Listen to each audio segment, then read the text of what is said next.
ಶಿವಪ್ರಸಾದ್ ಅಂತ. ಸೊ ಅವನ ಹುಟ್ಟಿದ ಹಬ್ಬ ಇವತ್ತು. ಹಾಗಾದ್ರೆ ಜ್ಯೋತಿಷ್ಯನೇ ಸುಳ್ಳ? ಒಬ್ರು ಒಂದು ಕಾಲ್ ಮಾಡಿ ಕೂಡ ಕೇಳಿಲ್ಲ ನನ್ನ ಹತ್ರ ಹೇಗಿದ್ದಾನೆ ಅಥವಾ ನೀನ್ ಹೇಗಿದ್ದಿ, ಒಬ್ರೊಬ್ರು ಕೇಳಿಲ್ಲ. ನನ್ನ ಫ್ರೆಂಡ್ಸ್ ಅನ್ನು ಯಾವತ್ತೂ ನಂಬೋದಿಲ್ಲ. ಬಟ್ 16 ಡಾಕ್ಟರ್ ನನ್ನ ಕರೆದು ಮಾತಾಡಿದ್ದಾರೆ ಈ ತರ.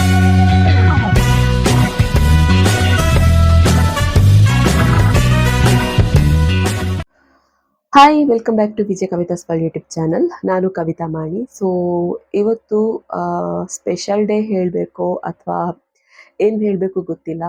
ನನ್ನ ತಮ್ಮ ಅಂದರೆ ತೀರ್ಕೊಂಡು 1.5 ವರ್ಷ ಆಯಿತು, ಶಿವಪ್ರಸಾದ್ ಅಂತ. ಸೊ ಅವನ ಹುಟ್ಟಿದ ಹಬ್ಬ ಇವತ್ತು.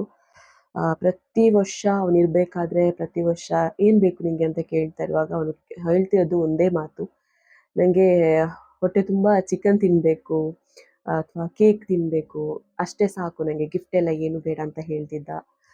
ಅಚಾನಕ್ಕಾಗಿ ಏನು ಅನಾರೋಗ್ಯದಿಂದ ತೀರ್ಕೊಂಡ.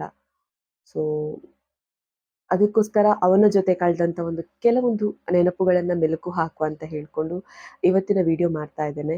ಸೊ ಅವನನ್ನು ಕಳ್ಕೊಂಡದ್ದು ತುಂಬ ಬೇಸರ ಇದೆ, ಆದರೂ ಕೂಡ ಅವನೊಂದಿಗೆ ಇದ್ದಂತಹ ಮೆಮೊರೀಸ್ ತುಂಬ ಇದೆ. ಸೊ ಅದನ್ನು ನಿಮ್ಮ ಜೊತೆ ಶೇರ್ ಮಾಡ್ಕೊಳ್ಳುವಂತ ಇವತ್ತಿನ ಒಂದು ವ್ಲಾಗ್ ಮಾಡ್ತಾ ಇದ್ದೇನೆ.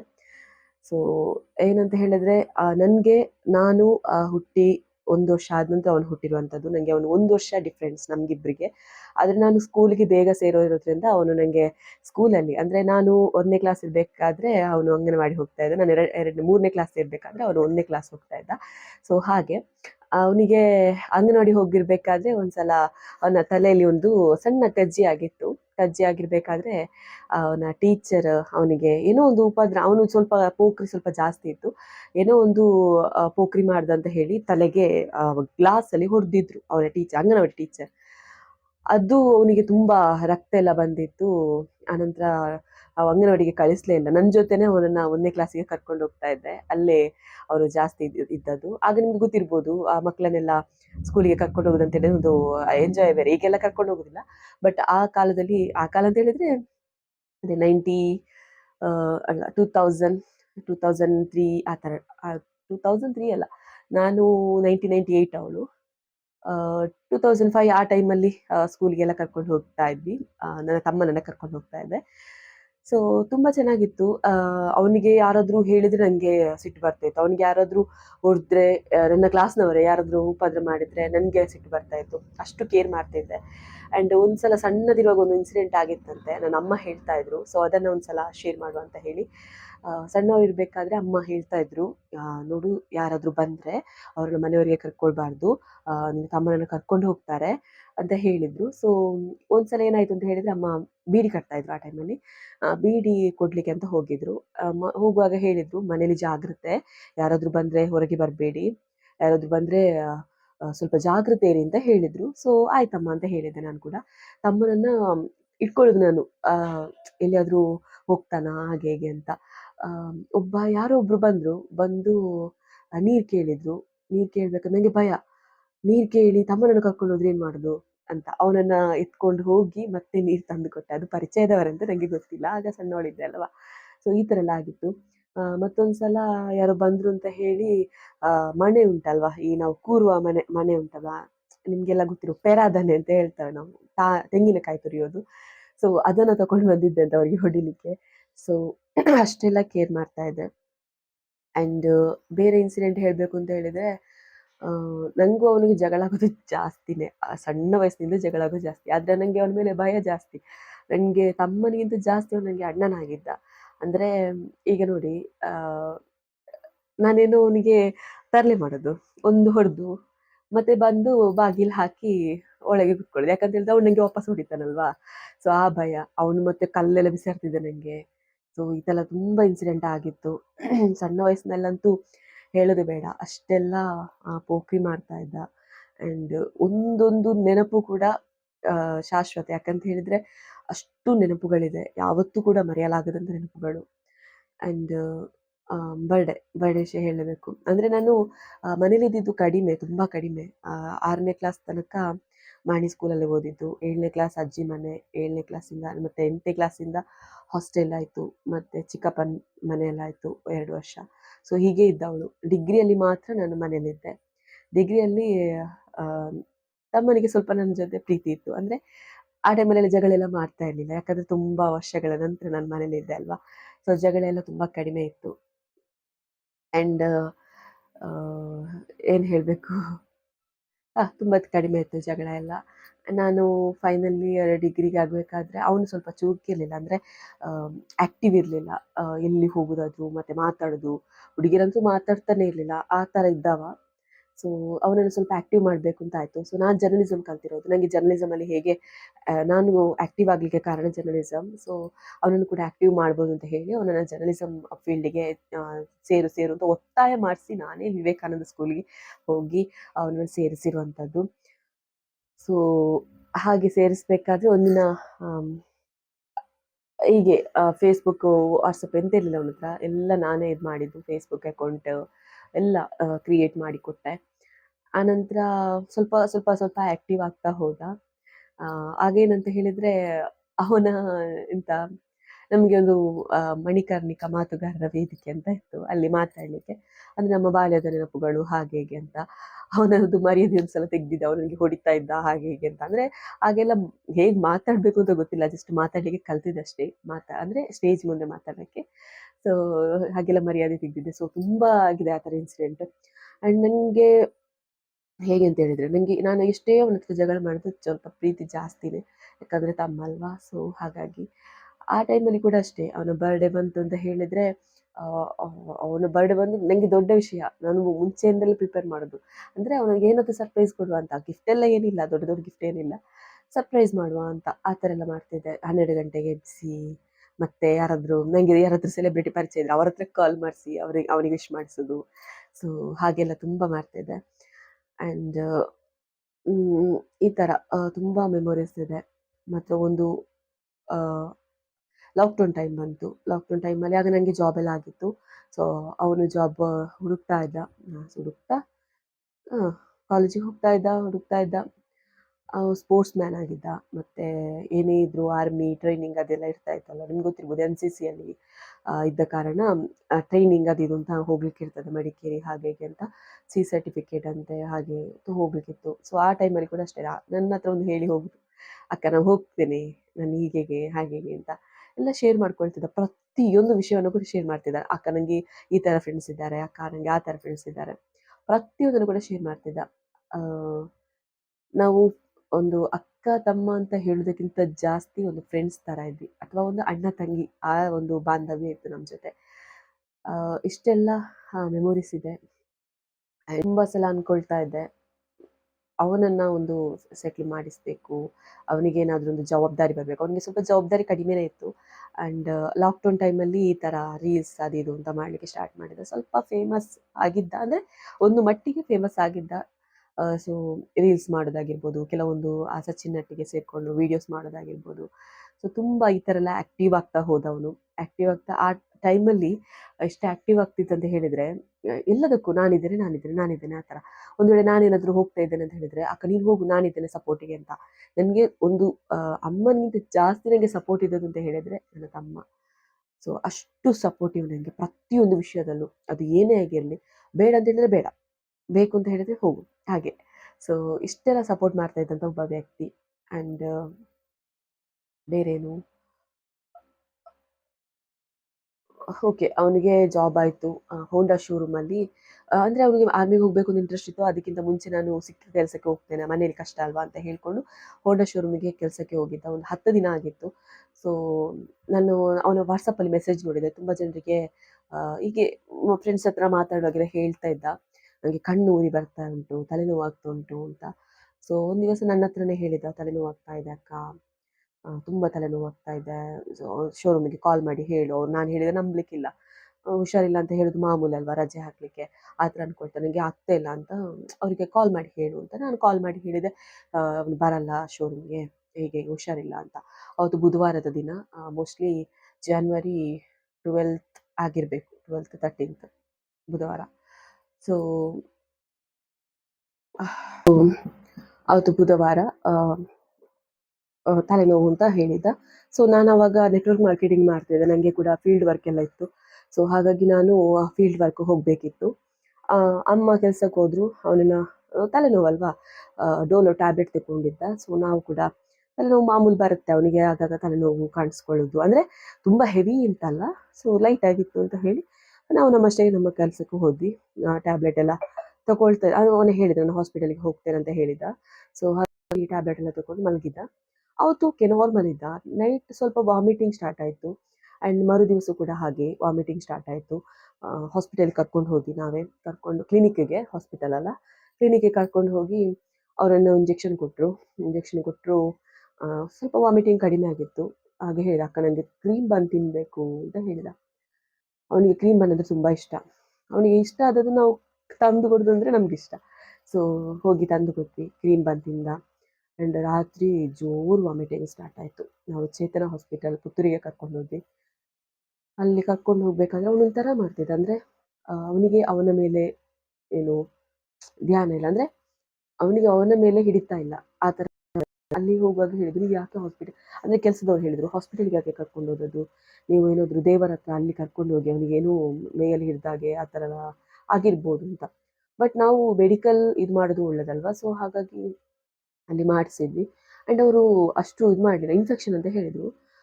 ಸ್ವಲ್ಪ ನೆಗ್ಲೆಕ್ಟ್ ಮಾಡಿದಾಗ ಆಯಿತು ನನಗೆ, ಅಂದರೆ ಅವನು ಸ್ವಲ್ಪ ಆಚೆ ಈಚೆ ಹೋಗ್ತಾ ಇದ್ದ, ಅವನಿಗೆ ಅವನ ಮೇಲೆ ಕಂಟ್ರೋಲ್ ಇರಲಿಲ್ಲ. ಆ ಥರ ಎಲ್ಲ ಮಾಡುವಾಗ ಅವ್ರು ಸ್ವಲ್ಪ ಬೈತಾ ಇದ್ರು ನನಗೆ. ಅದು ನಾನು ಸಣ್ಣವಳಿರ್ಬೇಕಾದ್ರೆ ಅವನಿಗೆ ಬೈಲಿಕ್ಕೆ ಬಿಡ್ತಾ ಇರಲಿಲ್ಲ, ಅಥವಾ ಅವನನ್ನು ಯಾರು ಇದು ಮಾಡಿದ್ರು ನಾನು ಬಿಡ್ತಾ ಇರಲಿಲ್ಲ. ಇನ್ನು ದೊಡ್ಡವಳು ಅದರ ಹತ್ರ ಬಿಡ್ತೇನೆ. ಸೊ ಹಾಗಾಗಿ ನನಗೆ ಸಿಟ್ಟು ಬಂತು. ರಾತ್ರಿ ಅಂದರೆ ಒಂದು ರಾತ್ರಿ ಅಲ್ಲ, ಬೆಳಿಗ್ಗೆ ಒಂದು 4 ಗಂಟೆಗೆ ಹೋಗಿ ಹೇಳಿದೆ, ನೀವು ಈ ಥರ ಎಲ್ಲ ಮಾಡಬೇಡಿ, ನನಗೆ ಡಿಸ್ಚಾರ್ಜ್ ಮಾಡಿ ಅಂತ. ಹಠ ಮಾಡಿ, ಅಲ್ಲಿ ಯಾರೂ ಇರಲಿಲ್ಲ ಡಿಸ್ಚಾರ್ಜ್ ಮಾಡಲಿಕ್ಕೆ, ಅಂದರೆ ಕೌಂಟ್ರೆಲ್ಲ ಓಪನ್ ಇರಲಿಲ್ಲ. ಸೊ ರಿಸಿಪ್ಟಿಗೆಲ್ಲ ನಾನು ಇದು ಸುರಕ್ಷೆ ಇತ್ತು, ಸುರಕ್ಷೆ ಎಲ್ಲ ಪಾಸ್ ಮಾಡಬೇಕು ಅಂತ ಹೇಳಿದ್ರು ಅವರು. ಬಟ್ ನನಗೆ ಬೇಡವೇ ಬೇಡ ಅಂತ ಹೇಳಿ ಅವ್ರನ್ನ ಹೇಗಾದರೂ ಡಿಸ್ಚಾರ್ಜ್ ಮಾಡಿ ಕರ್ಕೊಂಡು ಬಂದೆ. ಎಲ್ಲ ಹೇಳಿದ್ರಲ್ವ, ದೇವರ ಹತ್ರ ಕೂಡ ಕರ್ಕೊಂಡು ಹೋಗಿ ಅಂತ. ಸೊ ಪ್ರಶ್ನೆ ಹೇಳಲಿಕ್ಕೆ ಕರ್ಕೊಂಡು ಹೋದ್ವಿ, ಪ್ರಶ್ನೆ ಏನಾದರೂ ಕೇಳುವ ಅಂತ ಒಂದು ಕಡೆಗೆ ಕರ್ಕೊಂಡು ಹೋದ್ವಿ. ನಾನು ಎಲ್ಲಿಂದ ಹೆಸರು ಹೇಳಲ್ಲ. ನಾನು ಒಂದು ನನಗೆ ವಿಚಾರ ಅರ್ಥ ಆಗಲಿಲ್ಲ, ಏನಂದರೆ ಈಗ ಹೇಳ್ತಾರೆ ಎಲ್ಲೂ ಪರಿಹಾರ ಆಗೋದು ದೈವಸ್ಥಾನದಲ್ಲಿ ಅಥವಾ ದೇವಸ್ಥಾನದಲ್ಲಿ ಅಥವಾ ಎಲ್ಲೋ ಒಂದು ಜಾತಕ ಕೇಳಿದ್ರೆ ಸರಿಯಾಗುತ್ತೆ ಅಂತ. ಬಟ್ ಆ ವ್ಯಕ್ತಿಗೆ ಅವತ್ತೇ ಸಾವು ಉಂಟು ಅಂತ ಗೊತ್ತಿದ್ರು ಕೂಡ ಅವ್ರು ಯಾಕೆ ಹೇಳಲ್ಲ? ಅದು ಅವ್ರಿಗೆ ಗೊತ್ತಾಗೋದಿಲ್ವಾ? ಹಾಗಾದ್ರೆ ಜ್ಯೋತಿಷ್ಯನೇ ಸುಳ್ಳ? ಅವ್ರು ಏನು ಹೇಳಿದ್ರು ಅಂತ ಹೇಳಿದ್ರೆ, ನೀವು ಇಲ್ಲಿಗೆಲ್ಲ ಕರ್ಕೊಂಡು ಬರೋದು, ನೀವು ಹಾಸ್ಪಿಟಲ್ಗೆ ಕರ್ಕೊಂಡು ಹೋಗಿ ಅಂತ ಹಾಗೆ ಹೇಳಿದ್ರು. ತುಂಬ ಬೇಸರ ಆಯಿತು. ಎರಡೆರಡು, ಒಂದು ಕೊರಗಜ್ಜನ ಟೆಂಪಲ್ಗೆ ಹೋಗಿದ್ವಿ, ಮತ್ತೊಂದು ಟೆಂಪಲ್ ಹೋಗಿದ್ವಿ. ಹೋಗಿ ಅಲ್ಲಿ ಪ್ರಶ್ನೆ ಕೇಳೋದು ಹೇಳಿದಷ್ಟೇ ಅವರು, ನಮ್ಮಿಂದ ಆಗುದಿಲ್ಲ, ನೀವು ಹಾಸ್ಪಿಟಲ್ ಕರ್ಕೊಂಡು ಹೋಗಿ ಅಂತ. ಮತ್ತೆ ಯಾಕೆ ಅವರಿರೋದು? ನನಗೆ ಒಂದು ದೇವರ ಮೇಲೆ ಅಂದರೆ ದೇವರಿಗಿಂತ ಜಾಸ್ತಿ ನಾನು ದೈವ ಆ ಥರ ನಂಬುವವಳು ಜಾಸ್ತಿ. ಎಲ್ಲ ನಂಬಿಕೆ ಹೋಗಿತ್ತು ನನಗೆ ಅವತ್ತು. ಶುಕ್ರವಾರ ಗುರುವಾರ ಅಡ್ಮಿಟ್ ಆಗಿದ್ದ. ಬೆಳಿಗ್ಗೆ ನಾವು ಡಿಸ್ಚಾರ್ಜ್ ಮಾಡ್ಕೊಂಡು ಕರ್ಕೊಂಡು ಹೋದ್ವಿ. ಮತ್ತು ನಾವು ನೋಡುವ ಒಂದ್ಸಲ ಮಾನಸಿಕವಾಗಿ ಏನಾದರೂ ಇದಾಗಿರ್ಬೋದು, ಆ ಥರವಾಗಿರ್ಬೋದು ಅಂತ ಹೇಳಿ ಒಂದು ಮಾನಸಿಕ ಹಾಸ್ಪಿಟಲ್ಗೆ ಕರ್ಕೊಂಡು ಹೋದ್ವಿ. ಅಲ್ಲಿ ಒಬ್ಬರು ಡಾಕ್ಟ್ರ್ ಇದ್ದರು. ಅವರು ಹೇಳಿದರು, ಇಲ್ಲ ಅವನು ಸರಿಯಾಗಿ ನಿದ್ದೆ ಮಾಡಿದ್ರೆಲ್ಲ ಸರಿಯಾಗುತ್ತೆ ಅಂತ ಹೇಳಿದರು. ಅವನು ಸರಿಯಾಗಿ ನಿದ್ದೆ ಮಾಡ್ತಿದ್ದೆ ಆ್ಯಕ್ಚುಲಿ. ಅಲ್ಲಿ ಅವರು ಫಸ್ಟಿಗೆ ಏನು ಮಾಡಿದರು, ನನ್ನ ಕೆಲಸ ಆಯಿತು, ನನಗೆ ಬಿಲ್ ಕೊಡಿ, ನನ್ನ ಪೇಮೆಂಟ್ ಕೊಡಿ, ನಾನು ಹೋಗ್ತೇನೆ ಅಂತ, ₹500 ಪೇಮೆಂಟ್ ಮಾಡಿ ಅಂತ. ಅಲ್ಲಿ ಆ ನಮ್ಮನೆ ಅವನು ಹೊರಲಾಡ್ತಾನೆ, ಅದು ಅವರಿಗೆ ಕೇರ್ಲೆಸ್ ಆಯಿತು. ಡಾಕ್ಟ್ರ್ ಅಂದರೆ ಹೀಗಿದ್ದಾರ ಅಂತ ನನಗೆ ಯಾವತ್ತು ಅರ್ಥ ಆಯಿತು. ಸೊ ಆಯಿತು, ಅಲ್ಲಿಗೆ ಕರ್ಕೊಂಡು ಬಂದ್ವಿ. ಮನೆಗೆ ಬಂದು ಗಟ್ಟಿ ನಿದ್ದೆ ಮಾಡಿದ. ಮಧ್ಯಾಹ್ನ ಆಗಿದೆ, ಶುಕ್ರವಾರ ದಿನ. ಫುಲ್ ಗಟ್ಟಿ ನಿದ್ದೆ ಮಾಡಿದ. ಎಲ್ಲ ನಿದ್ದೆ ಆಯಿತು. ಒಂದು ನನಗೆ ಮುಂಚಿನ ದಿವಸ ನಿದ್ದೆ ಇರಲಿಲ್ಲ. ನನ್ನ ಜೊತೆ ಆಂಟಿ ಇದ್ದರು, ಪಾಪ ತುಂಬ ಹೆಲ್ಪ್ ಮಾಡಿದ್ದಾರೆ. ಆವತ್ತು ಮರುದಿವಸ ಬಂದು ಮಧ್ಯಾಹ್ನ ನಾನು ಮಲಗಿದೆ. ನನಗೆ ಸ್ವಲ್ಪ ತುಂಬ ತಲೆನೋವಾಗ್ತಿತ್ತು, ತುಂಬ ನಿದ್ದೆ ಬರ್ತಿತ್ತು, ಮುಂಚಿನ ದಿವಸ ನಿದ್ದೆ ಇರಲಿಲ್ಲ ಅಂತ.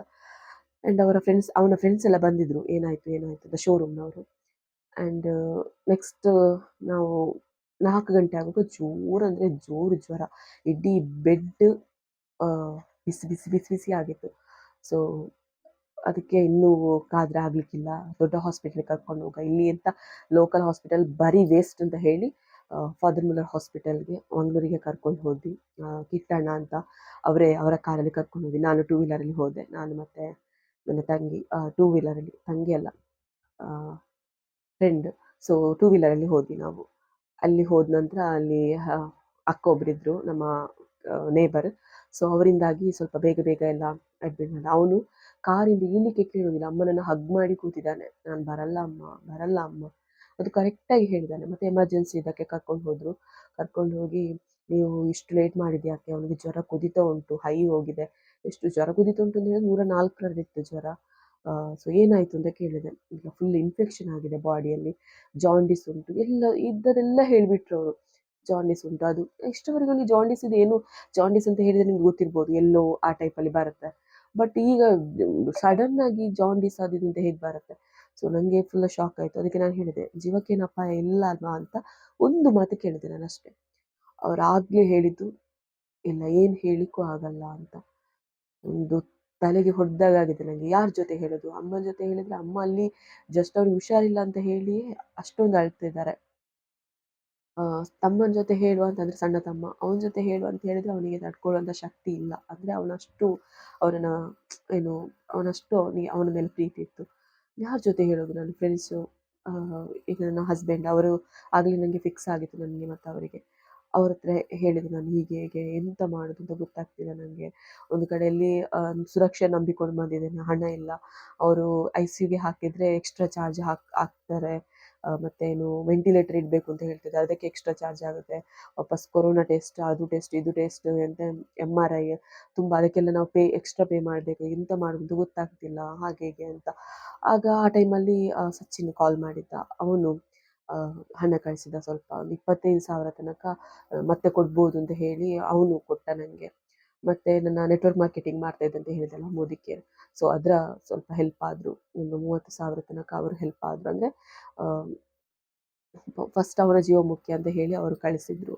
ಸೊ ಸ್ವಲ್ಪ ಧೈರ್ಯ ಬಂತು, ಅವತ್ತಿಗೊಂದು ಆಯ್ತಲ್ವಾ ಅಂತ. ನಾನು ಸಚಿನ್ ಹೇಳಿದೆ, ಹೀಗೆ ಇದ್ದರೆ ಆಗಲಿಕ್ಕಿಲ್ಲ, ಅಂದರೆ ಡೈಲಿ ಬೇಕಾಗ್ತದೆ, ನಾನು ಸೋಷಿಯಲ್ ಮೀಡಿಯಾದಲ್ಲಿ ಶೇರ್ ಮಾಡ್ತೇನೆ ಅಂತ. ಬಟ್ ನನಗೆ ಇಷ್ಟ ಇರಲಿಲ್ಲ, ಯಾಕಂತ ಹೇಳಿದರೆ ಯಾರು ಎಷ್ಟು ಕಷ್ಟದಲ್ಲಿ ಇರ್ತಾರೆ ನಮಗೆ ಗೊತ್ತಿರುತ್ತಾ ಇಲ್ಲ ಅಲ್ವಾ? ಸೊ ಆದರೆ ನನಗೆ ನಾನು ಆ ಟೈಮಲ್ಲಿ ಅದಕ್ಕಿಂತ ಜಾಸ್ತಿ ಕಷ್ಟದಲ್ಲಿದ್ದೆ. ಯಾಕಂದರೆ ಒಂದು ಕಡೆಯಲ್ಲಿ ಕೆಲಸ ಇಲ್ಲ, ಕೆಲಸ ಇದ್ದರೂ ಕೂಡ ನಾನು ಹೋಗ್ತಿರಲಿಲ್ಲ, ಅಂದರೆ ನೆಟ್ವರ್ಕ್ ಮಾರ್ಕೆಟಿಂಗ್ ಮಾಡ್ತಿದ್ದ ಕಾರಣ. ಆ್ಯಂಡ್ ಅಮ್ಮನಿಗೆ ವಾರ ವಾರ ಸಂಘಕ್ಕೆ 2,500 ರೂಪಾಯಿ ಕಟ್ಟಬೇಕಿತ್ತು. ಸೊ ಇಷ್ಟೆಲ್ಲ ಆಗಬೇಕಾದ್ರೆ ತಲೆಯೊಳಗೆ ಏನು ಓಡ್ತಾ ಇರಲಿಲ್ಲ. ಸೊ ಆಯಿತು ಸಚಿನ್, ಶೇರ್ ಮಾಡು ಅಂತ ಹೇಳಿದೆ. ಸೊ ಸೋಷಿಯಲ್ ಮೀಡಿಯಾದಲ್ಲೆಲ್ಲ ಶೇರ್ ಮಾಡಿದೆ. ಆಗ ನನಗೆ ಸಹಾಯಕ್ಕಿದ್ದದ್ದು ಫ್ರೆಂಡ್ಸ್ ಮಾತ್ರ. ಫ್ರೆಂಡ್ಸ್ ಅಂದರೆ ನನ್ನ ಕಾಲೇಜ್ ಫ್ರೆಂಡ್ಸ್ ಅಲ್ಲ. ಒಂದು ಅಂದ್ಕೊಳ್ಳಿ, ಕೆಲವು ಹೇಳ್ತಾರೆ, ನಮ್ಮ ಜೊತೆ ತುಂಬ ಫ್ರೆಂಡ್ಸ್ ಇರ್ತಾರಲ್ವ, ನಾವು ಕೂಡ ಕಾಲೇಜಲ್ಲಿ ಫ್ರೆಂಡ್ಸ್ ಇದ್ದರು. ಒಬ್ಬರೇ ಒಂದು ಕಾಲ್ ಮಾಡಿ ಕೂಡ ಕೇಳಿಲ್ಲ ನನ್ನ ಹತ್ರ, ಹೇಗಿದ್ದಾನೆ ಅಥವಾ ನೀನು ಹೇಗಿದ್ದಿ, ಒಬ್ಬರೊಬ್ಬರು ಕೇಳಿಲ್ಲ. ನಾನು ಫ್ರೆಂಡ್ಸನ್ನು ಯಾವತ್ತೂ ನಂಬೋದಿಲ್ಲ. ಬಟ್ ನನಗೆ ಅಲ್ಲಿ ಸಹಾಯಕ್ಕೆ ಬಂದದ್ದು ನನ್ನ ಮೋದಿ ಕೇರ್ನ ಫ್ರೆಂಡ್ಸ್. ಸೊ ಅದೊಂದು, ಯಾರ ಜೊತೆ ಹೇಳೋದು ಅಂತ ನನಗೆ ಅದೇ ಅವನ ಬಗ್ಗೆ ಹೇಳಿದ್ರಲ್ಲ ನನ್ನ ಹತ್ರ, ಜೀವ ಉಳಿಯೋದು ಡೌಟು ಅಂತ. ಸೊ ಅದನ್ನು ನಾನು ಯಾರ ಹತ್ರ ಕೂಡ ಹೇಳಲಿಲ್ಲ. ಇದು ಮಾಡ್ಕೊಂಡಿದ್ದೆ, ಯಾರಿಗೆ ಒಬ್ಬರೊಬ್ಬರಿಗೆ ಶೇರ್ ಮಾಡಿಲ್ಲ ನಾನು ಆ ವಿಷಯನ. ಬಟ್ ICUಗೆಲ್ಲ ಹಾಕೋದು ಅಮ್ಮ ಕೇಳಿದ್ರು ಎಂತಾಯಿತು ಅಂತ. ಅದು ಸ್ವಲ್ಪ ಎಮರ್ಜೆನ್ಸಿ ಉಂಟಂತೆ, ಜಾಂಡಿಸ್ ಬಂದಿದೆ ಅಂತೆ, ಒಂಥರ ಮೆದುಳು ಜ್ವರ ಆಗಿದೆ, ಅದಕ್ಕೋಸ್ಕರ ಅವರು ICUಗೆಲ್ಲ ಹಾಕ್ತಿದ್ದಾರೆ ಅಂತ. ರಿಯಾಕ್ಟ್ ಮಾಡ್ತಾ ಇಲ್ಲ, ಬಾಡಿ ರಿಯಾಕ್ಟ್ ಮಾಡ್ತಿಲ್ಲ. ಅಂದರೆ ರಿಯಾಕ್ಟ್ ಮಾಡ್ತಿದೆ, ರಿಯಾಕ್ಟ್ ಮಾಡಿದಾಗ MRI ಸ್ಕ್ಯಾನ್ ಎಲ್ಲ ಮಾಡಲಿಕ್ಕಾಗಲ್ಲ, ಅಂದರೆ ಶೇಕ್ ಆಗ್ತಾ ಇರ್ತದಲ್ವ. ಸೊ ಅದಕ್ಕೆ ಅವ್ರು ಹೇಳೋದು, ಒಂದು ಇಂಜೆಕ್ಷನ್ ಕೊಡಬೇಕಾಗತ್ತೆ, ಆಗ ಸೈಲೆಂಟ್ ಆದರೆ MRI ಸ್ಕ್ಯಾನ್ ಮಾಡ್ಬೋದು ಅಂತ. ಮತ್ತು ಬೆನ್ನಿಂದ ಏನು ನೀರು ತೆಗೆಯೋದು ಸೂಜಿ ಹಾಕಿ ಅದೆಲ್ಲ ಹೇಳಿದರು. ಬಟ್ ಯಾವುದ್ರಲ್ಲಿ ತೆಗೆದ್ರು ಕೂಡ ಫುಲ್ ಇನ್ಫೆಕ್ಷನ್. ಅದು ಹೇಗಾಗಿದೆ ಅಂತ ನಂಗೆ ಗೊತ್ತಿಲ್ಲ. ಏನು ಇನ್ಫೆಕ್ಷನ್ ಅಂತ ಗೊತ್ತಾಗಲಿಲ್ಲ, ಸಡನ್ ಫುಲ್ ಅದು. ಸೊ ನನಗೆ ಏನು ಮಾಡಬೇಕು ಅಂತ ಗೊತ್ತಾಗಲಿಲ್ಲ. ಹಣ ಇತ್ತು, ಎಲ್ಲ ಹೆಲ್ಪ್ ಆಗ್ತಾಯಿದ್ರು, ಬಟ್ ಅವರನ್ನು ಉಳಿಸ್ಕೊಳ್ಳಿಕ್ಕೆ ಆಗ್ತಾಯಿಲ್ಲ. ಏನು ಮಾಡೋದು ಅಂತ. ಸೊ ಶುಕ್ರವಾರ ನಾನು ಅಡ್ಮಿಟ್ ಮಾಡಿ ಅಂತ ಹೇಳಿದಲ್ವಾ, ಆವತ್ತು ಶುಕ್ರವಾರದ ದಿನ ಡಾಕ್ಟರ್ 3 ಗಂಟೆ ರಾತ್ರಿ ತನಕ ಒಂದು 16 ಡಾಕ್ಟ್ರು ನನ್ನನ್ನು ಕರೆದು ಮಾತಾಡಿದ್ದಾರೆ. ಈ ಥರ ಆಗ್ತಾ ಉಂಟು ಅವನ ಬಾಡಿಯಲ್ಲಿ, ಈ ಥರ ಆಗ್ತಾ ಉಂಟು, ಪ್ರತಿಯೊಂದು ಸಮಸ್ಯೆಯನ್ನು ಕೂಡ ಎಕ್ಸ್ಪ್ಲೇನ್ ಮಾಡಿದ್ದಾರೆ. ನನಗೆ ಏನು ಮಾಡಬೇಕು ಅಂತ ಗೊತ್ತಿಲ್ಲ, ರಾತ್ರಿ ಇಡೀ ನಿದ್ದೆ ಇಲ್ಲ. ಸೊ ಮರುದಿವಸ ಎದ್ದೆ. ಮರುದಿವಸ ICUಗೆ ಹೋಗಿ ನೋಡ್ಕೊಂಡು ಬಂದೆ. ಅವನು ಫುಲ್ಲು ಕಟ್ಟಿ ಹಾಕಿದ್ರು, ಅವನು ಆಚೆ ಈಚೆ ಇದು ಮಾಡ್ತಾನೆ ಅಂತಂದರೆ ಅವನಿಗೆ ಅವನ ಮೇಲೆ ಕಂಟ್ರೋಲ್ ಇರಲಿಲ್ಲ, ಈ ಥರ ಹೊರಳಾಡ್ತಾ ಇದ್ದ. ಸೊ ಏನು ಮಾಡೋದು ಅಂತ ಗೊತ್ತಾಗಲಿಲ್ಲ ನನಗೆ ಕೂಡ. ಆ್ಯಂಡ್ ನೆಕ್ಸ್ಟ್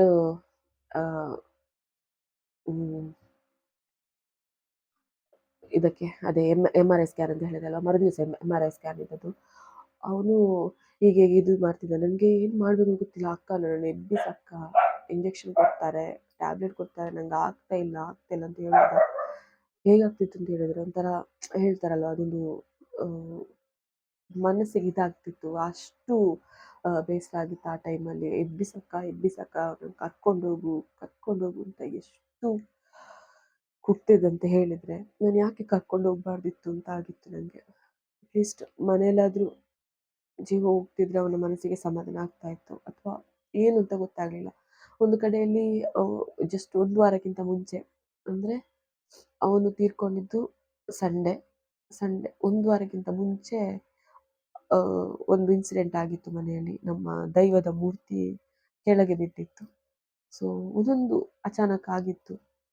ಅದು 2-3 ತಿಂಗಳಿಗಿಂತ ಮುಂಚೆ ನನ್ನ ಸ್ವಂತ ದೊಡ್ಡಮ್ಮನ ಮಗ ಹೇಳಿದ್ದ, ನಿಮ್ಮ ಮನೆಯಲ್ಲಿ ಡಿಸೆಂಬರ್ ಒಳಗೆ ಸಾವಾಗ್ತದೆ ಅಂತ. ಇದು ಡಿಸೆಂಬರ್ ಕಳೆದು ಜನವರಿ. ಸೊ ಈ ಥರ ಎಲ್ಲ ಹೇಳುವಾಗ ಎಲ್ಲ ತಲೆ ಒಳಗೆ ಓಡ್ತಿತ್ತು, ಯಾರಾದರೂ ಏನಾದರೂ ಮಾಡಿದ್ರಾ, ಈ ಥರ ಸಡನ್ ಆಗಲಿಕ್ಕೆ ಕಾರಣ ಏನು. ಸೊ ಈ ಥರ ಎಲ್ಲ ತಲೆಯಲ್ಲಿ ಓಡಲಿಕ್ಕೆ ಸ್ಟಾರ್ಟ್ ಆಯಿತು. ಬದ್ದ ಪ್ರಸಾದ ಎಲ್ಲ, ಅಂದರೆ ICU ಒಳಗೆ ಬಿಡುವುದಿಲ್ಲ ಆ ಟೈಮಲ್ಲಿ, ಕೊರೋನಾ ಇದ್ದ ಕಾರಣ ಒಬ್ಬೊಬ್ಬರಿಗೆ ಮಾತ್ರ ಬಿಡ್ತಿದ್ರು, ಒಂದೊಂದು ಗಳಿಗೆ ಮಾತ್ರ ಬಿಡ್ತಿದ್ರು, ಆಗಾಗ ಹೋಗ್ಲಿಕ್ಕೆ ಬಿಡ್ತಿರ್ಲಿಲ್ಲ. ನಾನು ಆ ವಾಚ್ಮ್ಯಾನ್ ಹತ್ರ ದಮ್ಮದ ಕೈ ಹಾಕಿ, ನನ್ನನ್ನು ಹೇಗಾದರೂ ಬಿಡಿ, ಒಂದು ಪ್ರಸಾದ ಹಾಕಿ ಬರ್ತೇನೆ. ಪ್ರಸಾದಲ್ಲಿ ಹಾಕ್ಲಿಕ್ಕಿಲ್ಲಮ್ಮ ಅಂತ ಹೇಳಿದ್ರು. ಅದು ಫಾದರ್ಮುಲ್ಲಾ ಹಾಸ್ಪಿಟಲ್ ಅಲ್ವಾ, ಪ್ರಸಾದಲ್ಲಿ ಹಾಕ್ಲಿಕ್ಕಿಲ್ಲಮ್ಮ ಅಂತ. ಇಲ್ಲ, ಇದು ಉಳಿತಾನೆ, ಅವಳು ನಾನು ಹಾಕ್ತೇನೆ ಅಂತ. ಎಷ್ಟು ಉಳಿಸ್ಲಿಕ್ಕೆ ಪ್ರಯತ್ನ ಪಟ್ಟಿದ್ದೇವೆ ಅಂತ ಹೇಳಿದ್ರೆ ನಮಗೆ ಗೊತ್ತು. ತುಂಬ ಜನ ಅವನ ಫ್ರೆಂಡ್ಸ್ ಕೂಡ ಪ್ರಸಾದ ತಂದು ಕೊಟ್ಟರು, ಕೊರಗಜ್ಜನ ಪ್ರಸಾದ. ಕೊರಗಜ್ಜನಲ್ಲಿ ಕೂಡ ಹಾಗೆ ಅಂತೆ, ಎಲೆ ಅಡಿಕೆ ಕರೆಕ್ಟ್ ಬಂತಂತೆ, ಹಾಗಾಗಿ ಉಳಿತಾನೆ, ಏನಾಗುವುದಿಲ್ಲ ಹಾಗೆ ಹೇಗೆ ಅಂತ. ಆ್ಯಂಡ್ ಮತ್ತೆ ಕೂಡ ಅಷ್ಟೇ, ಇದರಲ್ಲೆಲ್ಲ ಜಾತಕ ಕೇಳಿದ್ರು. ಆವತ್ತೇ ಸಂಡೇ ಕೂಡ ಜಾತಕ ಕೇಳಿದ್ರು. ಅವನಿಗೆ ಆಯುಷ್ಯ ಗಟ್ಟಿ ಉಂಟು, ಏನೂ ಇಲ್ಲ ಅಂತ ಹೇಳಿದ್ರು. ನೋಡಿ, ಒಂದು ವೇಳೆ ಆ ಜ್ಯೋತಿಷಿ ಅಷ್ಟು ಸರಿ ಇದ್ರೆ ಅವನಿಗೆ ಗೊತ್ತಾಗ್ಬೇಕಿತ್ತಲ್ಲ ಅವತ್ತೇ ಸಾವು ಅಂತ. ಬಟ್ ಯಾಕೆ ಗೊತ್ತಾಗ್ಲಿಲ್ಲ, ಇದು ನನ್ನ ಪ್ರಶ್ನೆ. ಮತ್ತೆ ಸಂಜೆ ಒಂದು 3:30 ಗಂಟೆ ಆಗುವಾಗ ಕರೆದು ಇನ್ನು ಎಂತ ಮಾತಾಡಲಿಕ್ಕಿದ್ರು ಮಾತಾಡಿ, ಇನ್ನು 5 ನಿಮಿಷ ಅಂತ ಹೇಳಿದ್ರು. ನನಗೆ ಕೇಳಿ ಅಲ್ಲೇ ಬಿದ್ದುಬಿಟ್ಟಿದ್ದೇನೆ ನಾನು. ಏನು ಮಾಡಬೇಕು ಅಂತ ಗೊತ್ತಿಲ್ಲ. ನನ್ನ ಅಣ್ಣ ಎಲ್ಲ ಇದ್ರು. ಸೊ ಏನು ಮಾಡಬೇಕು ಅಂತ ಗೊತ್ತಾಗಲಿಲ್ಲ. ಒಂದು ಕಡೆಯಲ್ಲಿ ಫುಲ್ಲು ತಲೆಯೊಳಗೆ ಓಡ್ತುಂಟು. ನಮ್ಮ ಒಂದು ಡಬ್ಬ ಫ್ಯಾಮಿಲಿ ಎಂತೆಲ್ಲ ಹೇಳಿದ್ರು ಅವನಿಗೆ, ಅದೆಲ್ಲ ತಲೆಯೊಳಗೆ ಓಡ್ತುಂಟು. ಒಂದು ಕಡೆಯಲ್ಲಿ 5 ನಿಮಿಷ ಎಂತ ಮಾತಾಡ್ಲಿಕ್ಕೆ ಆಗ್ತಿಲ್ಲ, ಅವನಿಗೆ ಏನು ಗೊತ್ತಾಗ್ತಿಲ್ಲ, ಏನು ಅಂತ ಮಾತಾಡೋದು ಹೇಳಿ ಅಂತ. ಸೊ ಮನೆಯವರಿಗೆ ಹೇಳಿಕ್ಕೂ ಇಲ್ಲ. ಅಮ್ಮನ ಹತ್ರ ಅಣ್ಣನ ಹತ್ರ ಹೇಳಿದೆ, ಅಮ್ಮನನ್ನು ಹೇಗಾದರೂ ಮನೆಗೆ ಕಳಿಸಿ, ಬೇರೆ ಹಾಸ್ಪಿಟಲ್ಗೆ ಶಿಫ್ಟ್ ಮಾಡ್ತಿದ್ದೇವೆ ಅಂತ ಹೇಳಿ ಹೇಗಾದರೂ ಮನೆಗೆ ಕಳಿಸಿ. ನಾನು ಅದು ಹೇಗಾದರೂ ತಡ್ಕೊಳ್ತೇನೆ, ಅವರಿಗೆ ತಡ್ಕೊಳ್ಲಿಕ್ಕೆ ಆಗುವುದೇ ಇಲ್ಲ. ಹೇಗಾದರೂ ಅಮ್ಮ ತಮ್ಮನನ್ನೆಲ್ಲ ಕಳಿಸಿ ಅಂತ. ಅಮ್ಮನವರನ್ನೆಲ್ಲ ಕಳಿಸಿದ್ರು. ಅಮ್ಮ ಹುಷಾರಾಗ್ತಾರಲ್ಲ ಅಂತ ಹೇಳಿ ಚೆನ್ನಾಗಿ ಊಟ ಮಾಡಿಸೆಲ್ಲ ಕಳಿಸಿದಾರಂತೆ. ಊಟ ಎಲ್ಲ ಮಾಡ್ಕೊಂಡು ಬಂದಿದ್ದಾರೆ. ಮನೆಗೆ ಬಂದು ಕೂತಿದ್ದಾರೆ. ಆಗಾಗ ಕಾಲ್ ಮಾಡ್ತಿದ್ದಾರೆ ನನಗೆ, ಏನಾಯ್ತು ಅಂತ.